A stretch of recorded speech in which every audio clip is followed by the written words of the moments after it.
अस्सलाम वालेकुम। मेरा नाम हफीज़ हैदर है और मैं क्लिनिकल साइकोलॉजिस्ट हूँ। आज हमारे साथ मौजूद हैं मिस्टर खुरम शरास, जो कि क्लिनिकल साइकोलॉजिस्ट हैं और रिहैबिलिटेशन सेंटर में as a clinical psychologist work कर रहे हैं। तो आज हम जर्नल टॉपिक के ऊपर जो है डिस्कस करेंगे और वो जर्नल टॉपिक जो है वो है OCD। अस्सलाम वालेकुम सर। वालेकुम सलाम। सर कैसे हैं? अल्हम्दुलिल्लाह। सर अक्सर जो है हमारे पास OCD के पेशेंट आते रहते हैं, तो हर जो है पेशेंट की अलग दास्तान है, उसकी सोच के मुताबिक अलग ज़िंदगी है और अक्सर वो जो है परेशान रहते हैं अपनी सोचों को लेकर।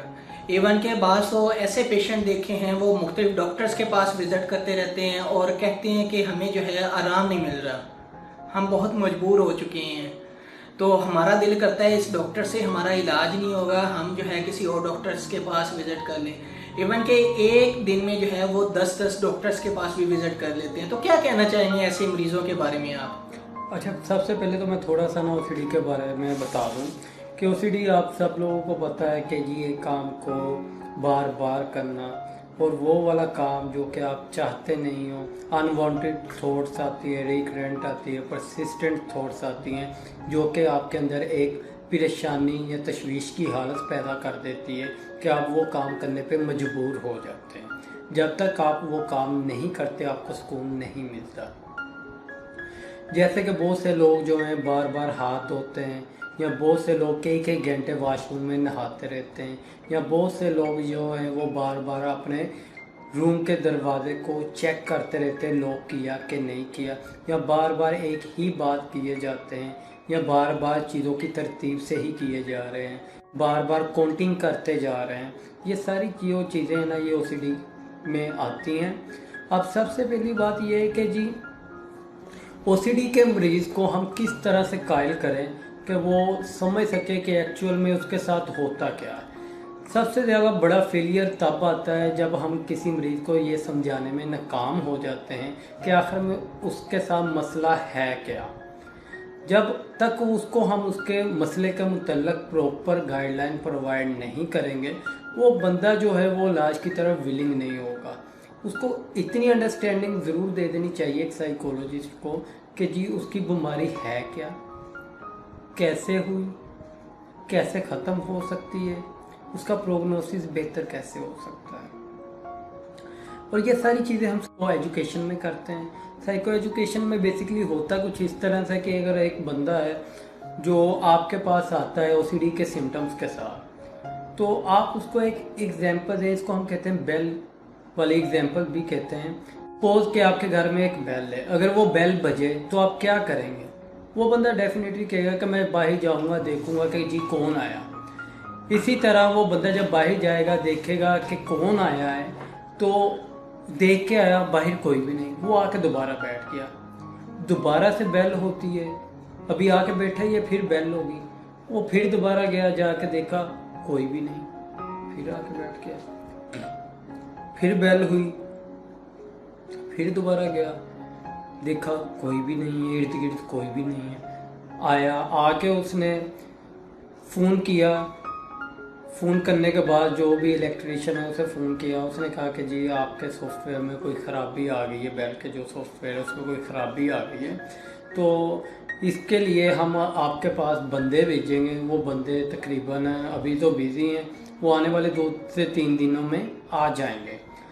जब ये वाली बात उन्हें बता दी गई, उसके बाद बेल हुई, तो डेफिनेटली इस मरतबा वो बंदा उठ के नहीं गया। क्यों नहीं गया? क्योंकि पहले उसे पता नहीं था कि ये सब कुछ हो चुका है। अब उसको प्रॉपर गाइडलाइन प्रोवाइड कर दी है इलेक्ट्रीशियन ने कि जी आपकी बेल ख़राब हो चुकी है, वो खुद ब खुद बज रही है, तो आपने इस पर परेशान नहीं होना। पहले वो परेशान होकर बार बार जाके बाहर चेक कर रहा था, वो सुकून से बैठा हुआ है, बेल हो भी जा रही है, वो सुकून से बैठा हुआ है।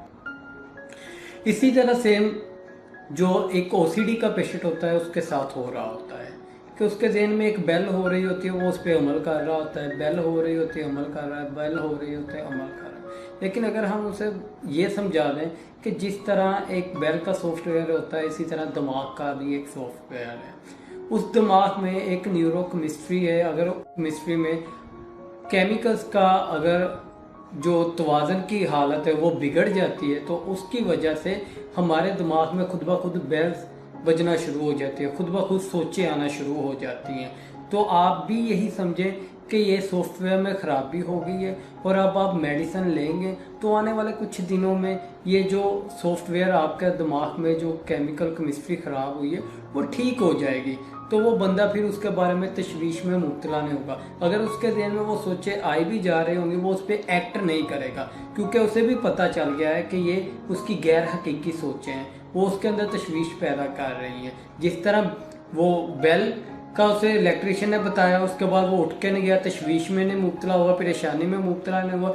सेम इसी तरह जब एक साइकोलॉजिस्ट उसको बताएगा कि उसके केमिकल इस तरह बैलेंस हो गए हैं तो उसकी वजह से ये सब कुछ हो रहा है, तो वो अगर आप वो मेडिसिन खाएगा तो उसके थ्रू, वो साइकोथेरेपी के थ्रू वो ओसीडी का इलाज करवा सकता है। तो वो भी बंदा फिर उस पर रिस्पॉन्स नहीं देगा, उसे समझ आ जाएगी कि ये जो अभी सोच आ रही है कि उठो जाके चेक करो दरवाज़ा लॉक किया है कि नहीं किया, वो इस पर रिस्पॉन्स नहीं देगा, क्योंकि उसे भी पता चल गया सॉफ्टवेयर में ख़राबी आ चुकी है।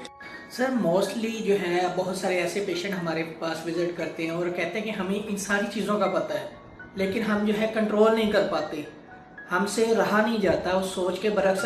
हमें जो सोच आती है हम वो काम करने पर मजबूर हो जाते हैं। तो हमें बताएं कैसे हम जो है आगे अपने आप को कंट्रोल कर सकते हैं। हाँ जी, बहुत से लोग ये आके कहते हैं जिन्होंने प्रॉपर साइको एजुकेट किया ना, वो जब हम भी करते हैं तो मोस्टली जो ओसीडी के पेशेंट होते हैं ना, वो ये कहते हैं कि जी सर ये बात का तो मुझे इल्म हो गया, मैं कोशिश भी करता हूँ लेकिन मुझसे रुका क्यों नहीं जाता।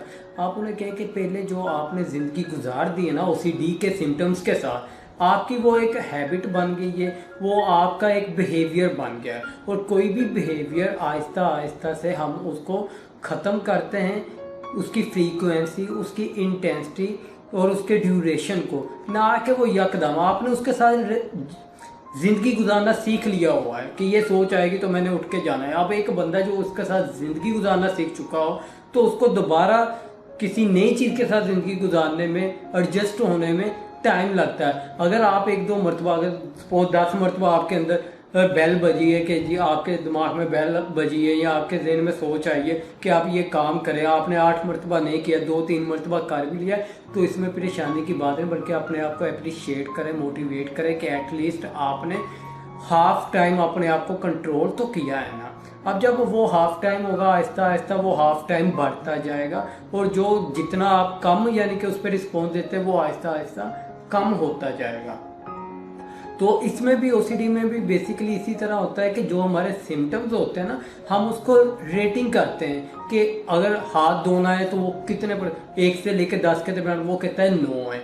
जब हम उसे ये बातें बता देते हैं वो कहता है जी 5 हो गई है। अब अगर 5 हो गई है ना तो ये जो 5 रहेगी है ना ये कम होती जाएगी और जो सही होगी है ना वो बढ़ती जाएंगी।